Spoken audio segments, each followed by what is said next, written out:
Ini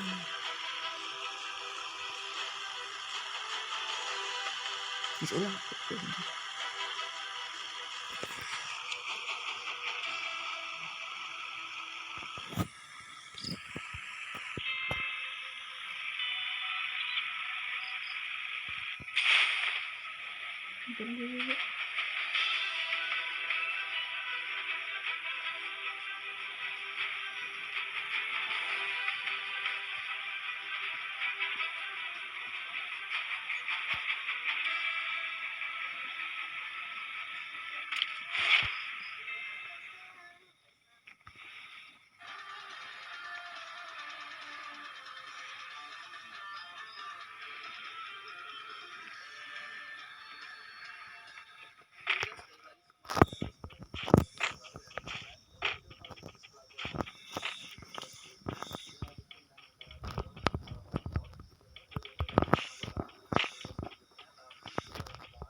Lagi.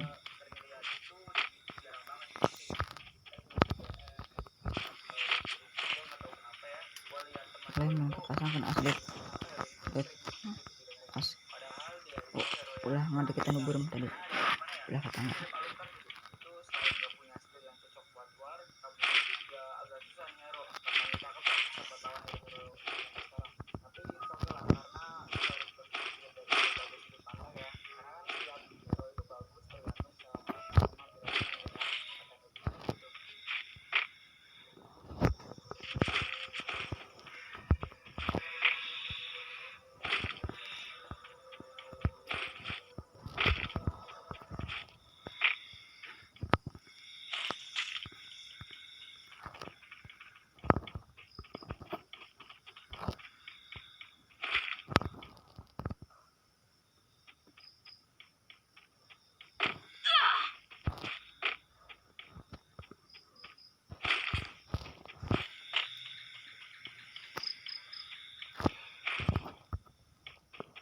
Pula tekan nunggu balik.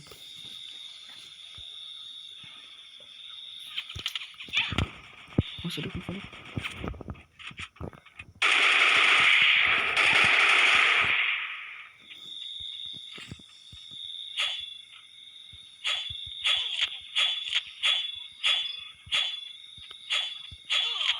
Mana deh?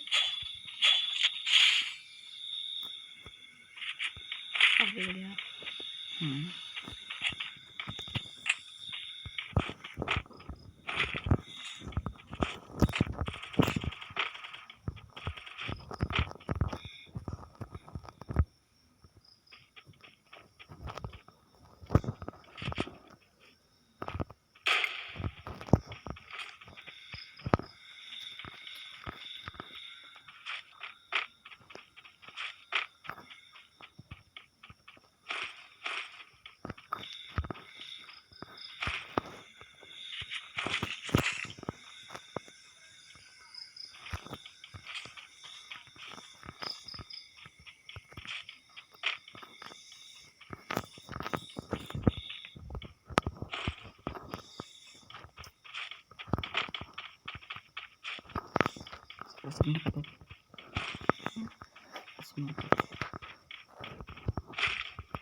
Buka tas dulu ya. Ini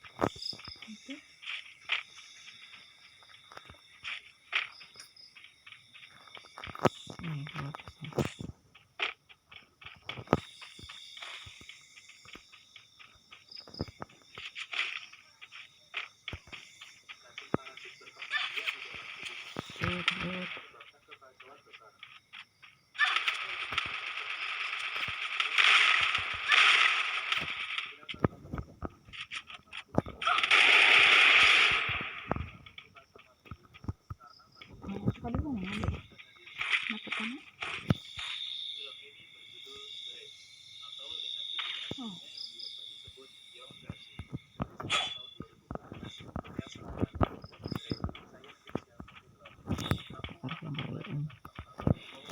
rusak ya.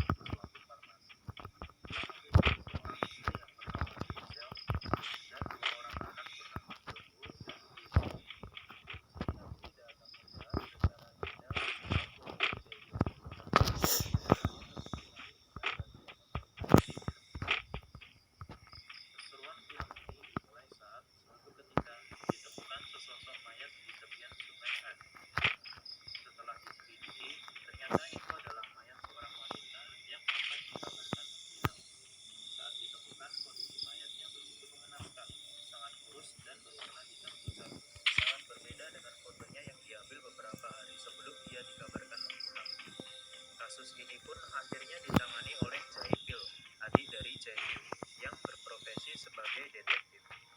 Tidak berhenti sampai di situ, keesokan harinya ditemukan lagi mayat di beberapa sungai dengan jumlah yang sangat banyak. Hal ini tentunya membuat kegegeran di masyarakat Korea.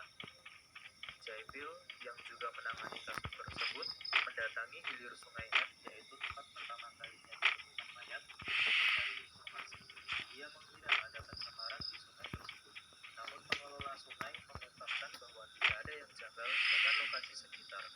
Dan karena kekurangan petunjuk, akhirnya dia menyudahi investigasinya di hari tersebut. Wah, malah di sini aku belum menceritakan lagi tentang aktor utamanya. Jae-hyuk hanya melakukan aktivitas harian seperti biasa. Kalau istri beserta anaknya cuma sibuk makan terus, soalnya setiap hari Jangan ada tadi. sering sekali diperlihatkan mereka sedang makan. Aneh ya, makan terus tapi gak gendut-gendut. Jadi aku kembali lagi ke Jaipil. Dia bermalam di dekat sungai Han. Tidak lain karena dia masih ingin melakukan investigasi. Dan di suatu pagi saat dia terbangun, dia sangat kaget karena melihat banyak sekali mayat mengapung di sungai Han.